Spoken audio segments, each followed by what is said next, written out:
নমস্কার, Jio learner YouTube চ্যানেলে আপনাদের সবাইকে স্বাগত জানাই। সামনেই তোমাদের সেকেন্ড সাবমিটিভ পরীক্ষা।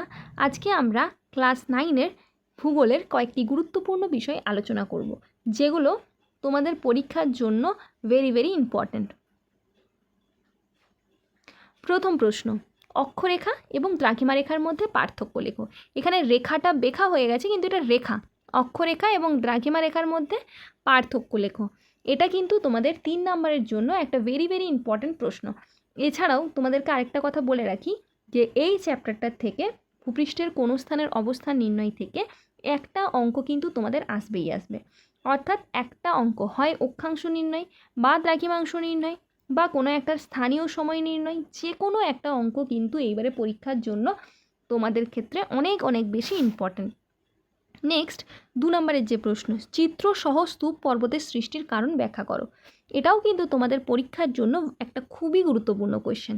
এখানে কিন্তু তোমরা যদি এই কোয়েশ্চেনটা করে রাখো, তাহলে যদি তোমাদের টিকালেখ দেয় স্তূপ পর্বত, সেক্ষেত্রেও লিখতে পারবে।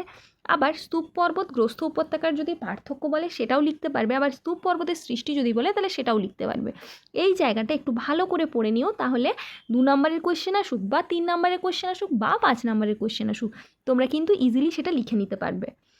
নেক্সট হচ্ছে পাঁচ সংস্থান তত্ত্ব ও মহীখাত তত্ত্বের আলোকে ভঙ্গিল পর্বত গঠন ব্যাখ্যা করো। এটা কিন্তু ভঙ্গিল পর্বত।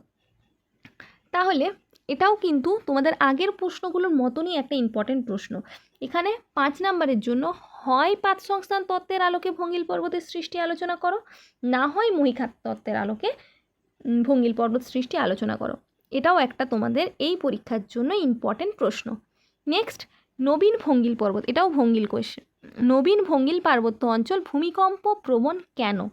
অর্থাৎ এটা 3 নম্বরের একটা কোয়েশ্চেন, অনেক সময় কিন্তু দিয়ে দেয়। তোমরা এই কোয়েশ্চেনটাও ভালো করে নিও। নেক্সট 5 নাম্বার, বিভিন্ন প্রকার যান্ত্রিক আবহবিকার চিত্রসহ ব্যাখ্যা করো এবং রাসায়নিক আবহবিকারের প্রক্রিয়াগুলো আলোচনা করো। এরপর বলে রাখি, হয় যান্ত্রিক আবহবিকারগুলো বা রাসায়নিক আবহবিকারগুলো, এই দুটোই কিন্তু তোমাদের জন্য এইবারের পরীক্ষায় একটা ভেরি ইম্পর্টেন্ট প্রশ্ন। এখানে কিন্তু এরকমও দিয়ে দিতে পারে, মরু অঞ্চলে যে আবহবিকার দেখতে পাওয়া যায় সেগুলো আলোচনা করো। তোমরা জানো মরু অঞ্চলে কোন আবহবিকার দেখতে পাওয়া যায়? যান্ত্রিক আবহবিকার। সেই আবহবিকারগুলোই সম্পর্কে তোমাদেরকে লিখতে হবে। একটু বুদ্ধি খাটিয়ে কোশ্চেনটাকে বুঝে নিতে হবে যে কি কোশ্চেন বলতে চেয়েছে। এছাড়াও অনেক সময় আবার কি করে, যান্ত্রিক আবহবিকার এবং রাসায়নিক আবহবিকার দুটোর মধ্যে পার্থক্য আলোচনা করতে দিয়ে দেয়। সেক্ষেত্রে তোমরা যদি এই দুটো কোশ্চেন করে নাও, তাহলে কি হবে না, ওখান থেকে যাই কোশ্চেন দেখ না কেন তোমরা ইজিলি লিখে নিতে পারবে। নেক্সট হলো পশ্চিমবঙ্গের জলবায়ুতে মৌসুমি বায়ুর প্রভাব। এইবারে তোমাদের পশ্চিমবঙ্গের জলবায়ু ভূপ্রকৃতি রয়েছে। তো তোমরা জানো আমাদের পশ্চিমবঙ্গের জলবায়ুতে মৌসুমি বায়ু খুবই গুরুত্বপূর্ণ একটা ভূমিকা পালন করে।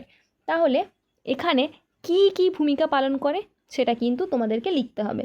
নেক্সট আরও একটা গুরুত্বপূর্ণ কোয়েশ্চেন, সুন্দরবনের নদ নদী সম্পর্কে আলোচনা করো। সুন্দরবনের নদ নদী সম্পর্কে যেমন জোয়ারের জলে পুষ্ট, আবার যেসব নদীগুলো রয়েছে সেই নদীগুলোর আরও তো বেশ কিছু বৈশিষ্ট্য রয়েছে, সেই বৈশিষ্ট্যগুলো তোমাদেরকে এখানে আলোচনা করতে হবে।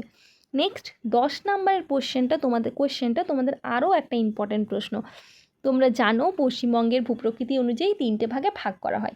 তার মধ্যে হয় উত্তরের পার্বত্য অঞ্চল, না হয় মালভূমি অঞ্চল, না হয় সমভূমি অঞ্চল। স্পেশালি পার্বত্য অঞ্চল এবং সমভূমি অঞ্চল, এই দুটো কিন্তু তোমাদের এইবারের পরীক্ষার জন্য ইম্পর্ট্যান্ট। আর লাস্ট কোয়েশ্চেন, মানব জীবনে পর্বতের গুরুত্ব সম্পর্কে আলোচনা করো। এটাও একটা ইম্পর্ট্যান্ট প্রশ্ন।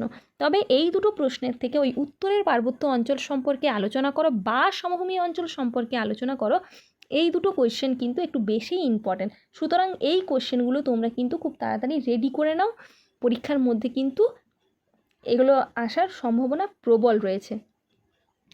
ধন্যবাদ। ভিডিওটি ভালো লেগে থাকলে লাইক করে দেবেন এবং আরও ইনফরমেটিভ ভিডিও পেতে চ্যানেলটিকে সাবস্ক্রাইব করে দিও।